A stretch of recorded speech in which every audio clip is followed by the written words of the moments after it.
Thousands of protesters marched in London and other cities on Saturday calling for a ceasefire in Gaza and Lebanon as the war in the Palestinian territory neared the one-year mark. At the start of a planned wave of protests worldwide, pro-Palestinian supporters gathered in cities in the UK, France, South Africa, Ireland and Switzerland to demand an end to the conflict, which has killed nearly 42,000 people in Gaza. Dozens of protests and commemorations are set to take place ahead of the anniversary Monday of Hamas's attack on Israel, which resulted in the deaths of 1,205 people, mostly civilians, according to an AFP tally based on Israeli official figures.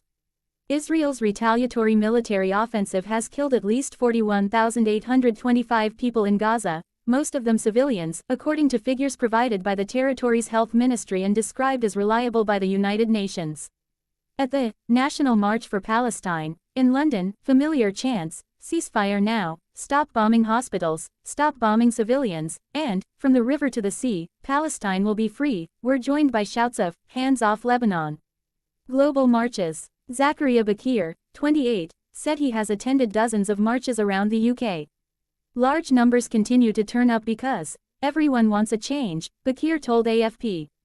It's continuing to just get worse and worse, and yet nothing seems to be changing. I think it's tiring that we have to continue to come out, said Bakir, joined at the rally by his mother and brother. In Cape Town in South Africa, hundreds walked to Parliament, chanting, "Israel is a racist state," and, "We are all Palestinian." Pro-Gaza marches were also planned Saturday in Johannesburg and Durban. In France, hundreds of people marched in Paris, Lyon, Toulouse and Strasbourg to express solidarity with the Palestinians, AFP journalists saw.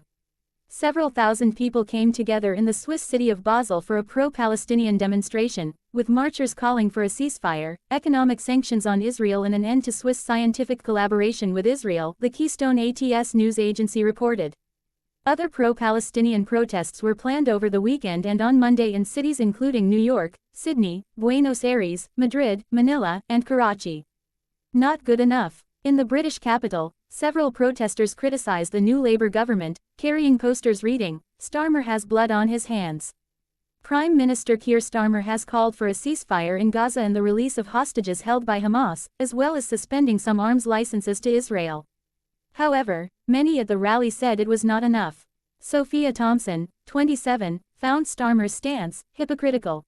According to Thompson, the size of the protests goes to show the government doesn't speak for the people.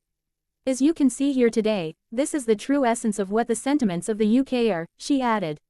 It's not good enough, said protester Zakaria Bakir, calling for the government to stop giving a carte blanche of support to the Israeli government. Heavy policing. London's Metropolitan Police put in place a significant policing operation ahead of planned protests and memorial events.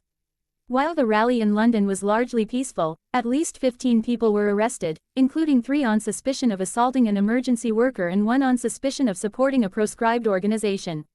Commemorations for victims of the October 7 attack are also scheduled internationally, including ceremonies in London, Washington, Paris, Geneva, Athens and Berlin. An official anniversary ceremony will be held in Jerusalem on Monday. Israeli President Isaac Herzog will lead a memorial service at Darrow, one of the cities hardest hit during the onslaught by Palestinian militants. AKS-RLP.